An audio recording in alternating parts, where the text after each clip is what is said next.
It's fitting that you've all come here to the White House, the American people's house, because NASCAR is a uniquely American sport. Since its humble beginnings, it's grown into a sport with tens of millions of fans here in America and around the world. 75 million fans. Cars racing at 200 miles an hour. A multi-billion-dollar industry. It's an adrenaline-fueled rush. A national phenomenon. It's NASCAR. Now NASCAR is looking for a new generation of racers. African Americans, Latinos, and women. They'll be racing for one man, the owner of Revolution Racing, Max Siegel. I'm looking to change the face of the sport. Someone who'll cut through the clutter. Someone who can win races. Someone who can change again. Who will have the talent? Who will have the drive? Who will have the guts to become the next face of NASCAR? Find out on Changing Lanes. Let's go! Let's go!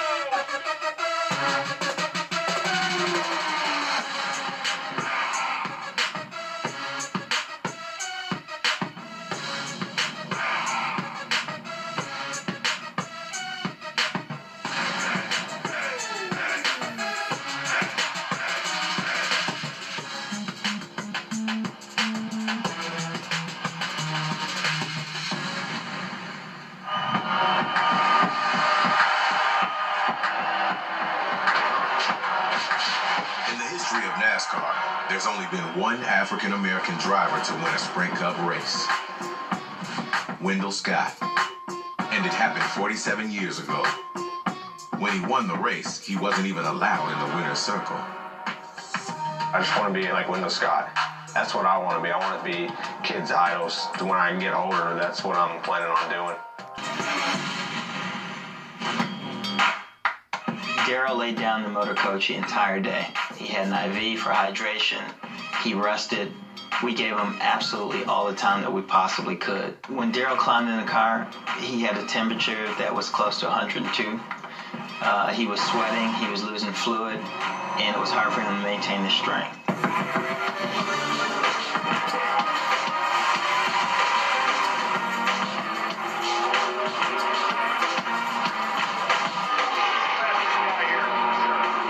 Darrell Wallace climbed in that car and put in the fastest lap of the day, and everyone was completely amazed by it. Good job, bud. Bring her in. You a hauling ass, man. Hey, Darrell, thanks for the effort, man. I know that wasn't a lot of fun, but thank you. Our drivers get there early in the day, and there's a surprise waiting for them. The North Carolina A&T Marching Band is practicing for tonight's performance.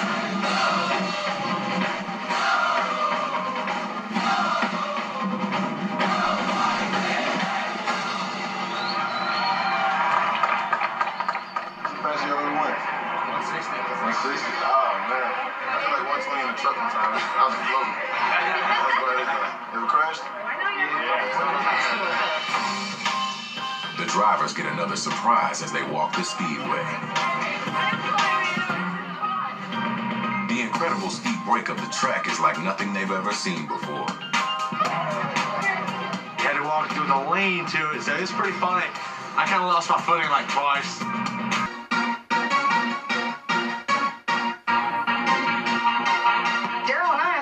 We started off wheel to wheel, and he got me, and I'm like, oh my God. You know what I'm saying? Growing up without a lot of money, Katie Hagar had a troubled childhood. She credits her parents for turning her life around by introducing her to racing. When I was younger, I hated the world. My dad did get me into racing, and I think for him to be able to recognize that I needed some attention and I needed kind of some direction on where I needed to be. And now I know what I want and I know where I want to be. But sometimes if you get yourself off track, it's easy to slip up and it's easy to get negative.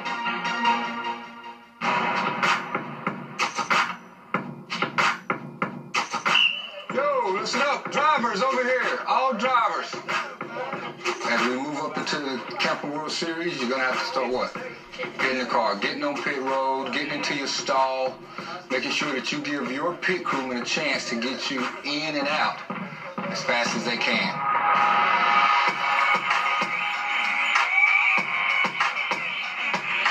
Pit road is just as exciting as any part of a NASCAR race. But any miscommunication between the pit crew and driver could lead to serious repercussions. The bond between the driver and the pit crew is vital for any racing team. Knowing how to pit can make the difference between a win and a loss.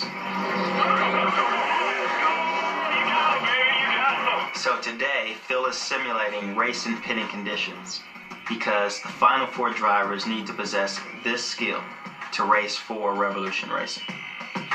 So then you go slow, slow, slow. You'll maintain what's called what?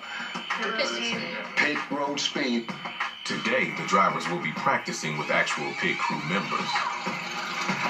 First of all, you're going to try to put the left headlight on the sign. I've never done it, but I mean, you gotta learn sometime. Secondly, you're going to go between some cones. I've never pitted before, so I'm not really sure where everyone's going to be running at. And then thirdly, we're going to do a live stop. I've never done a pit stop, and there's no power steering in these cars that we're driving today, so it makes it difficult. To simulate pit road, 2 cars will be used. The first car will block the entrance to pit road. Only after it veers away can our drivers enter safely. Who wants to go first? Ryan, we'll let you go first. He's done it before. We can watch him. All right, let's clear this area. I've done live pit stops and I practice quite a bit, so I'm kind of used to it.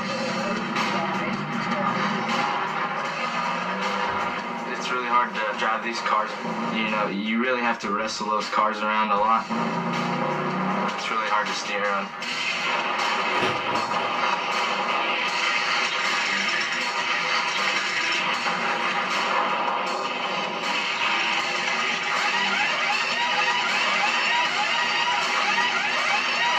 Ryan was the only driver that had actually performed a pit stop during a race. And it showed today. He hit his marks. He put the car exactly where it was supposed to be. Yeah, I mean, you made it look good. You can tell you've done it a time or two. Who's up next? None of the other drivers have pitted during an actual race. Darrell steps forward, being the most seasoned. You got 15 seconds to think about all the stuff you got to do, and it's not really a lot of time. You got to make sure the steering wheel's straight. With no power steering, that takes a lot out of it. To get the car to turn one way, you got to crank like 5 turns in it, and it's pretty tough.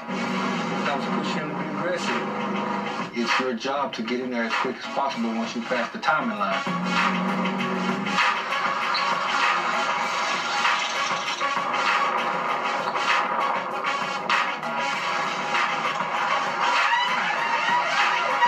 Overall, Darrell did a very good job. All right, you got in there, We fitted it. Good job. Thank you. Okay. Up next is an apprehensive Michael Cherry. I grew up with not a lot of money. I didn't want to go out there and tear nothing up, or I couldn't come back the next week and race. Driving cautious, now it's hard to get it out of my system. Once you get it in straight, you're going to jack the car, right? Make sure the steering wheel is straight. That's the first thing. Steering wheel straight. Put it in gear when they jack. When they drop the car, keep it still on the brake. All right, everybody ready?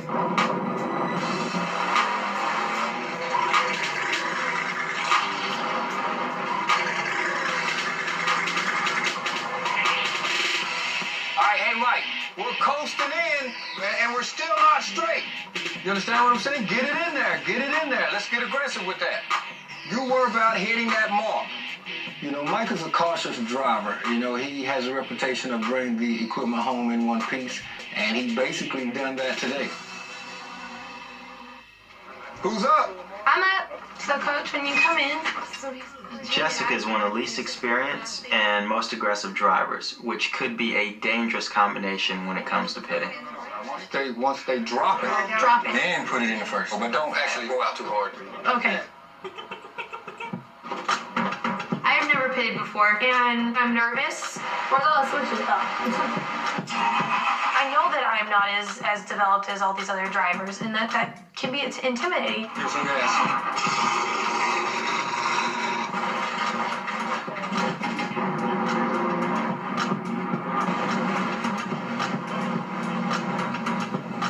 right, everybody concentrate.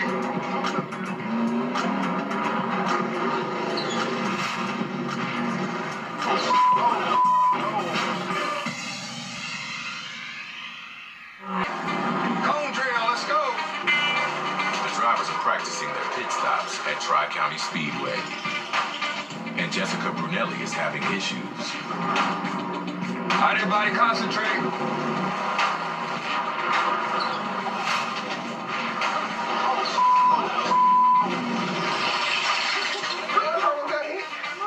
It was so quick because she was coming in so hot that I just jumped. I know she's real young. She's like 16. She probably ain't been driving that long. Yeah, you all right? All right. I just didn't change my line. I kept committed to where I wanted to go. And I feel like I'm very, very close to a crew guy. We can't pit it like this, okay? You get in here like this, we gotta back you up. I'll try not to kill anybody, okay? We gave Jessica a second chance pulling in the pit. Practice is the only way she's ever going to learn. Pit crew, listen up. You know her tendency is to go long, so get ready for it.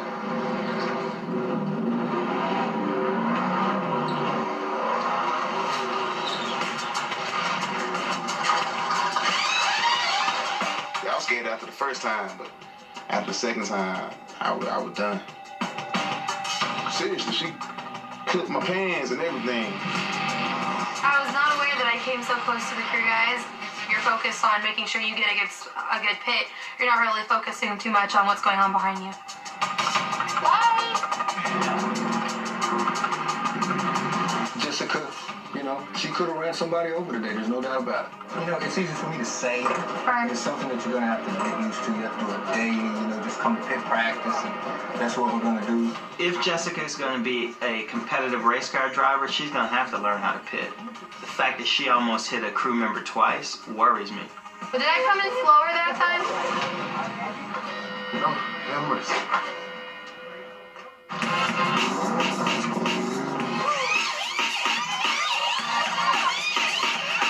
Doing a little long, but you did it. You got in there. Next.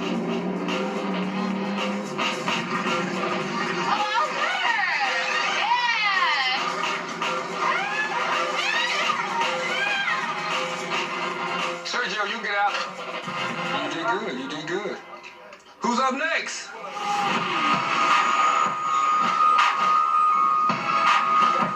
For Katie Hagar, the wear and tear on the car creates immediate problems. I won't dare to do anymore because I might not be able to get this on. It won't engage into first, and I tried starting in second, and it won't engage in either way, so. How about third? We can come in here on third. Hey, it don't have to be perfect. You just, because you're working on something that doesn't have anything to do with that. So separate that. If you lose second and third, but the car still runs, and you gotta stay in the race, right? Okay? But you gotta pit, so you gotta adapt. I mean, I'm not getting first or second gear. Like, I want to come in at the same speed as everybody else. And if I'm coming in at third, you know, that's more speed than anybody's coming in here all day. What happens in the race, you gotta adapt. That's what, I mean, you still gotta pick that car, and that does Yeah, I mean, Listen. If we can get it in any gear that rolls, then what you do is you figure out what your speed is, and you throw it in neutral once you think you have enough speed.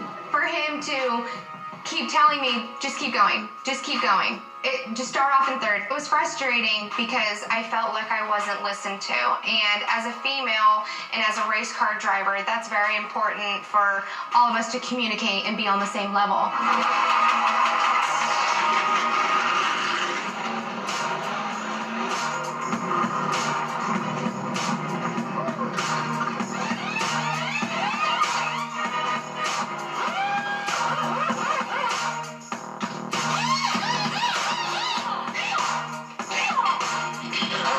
Yeah, sit right here. I'll talk to you.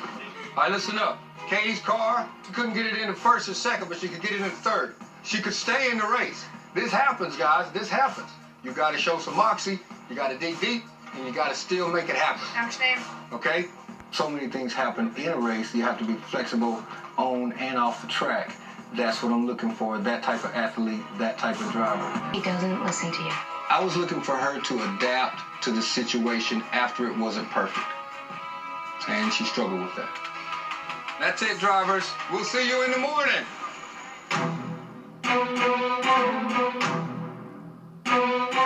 pit stop practice, Blair decides to check in with a few of the drivers. Hey, Jessica. How are you?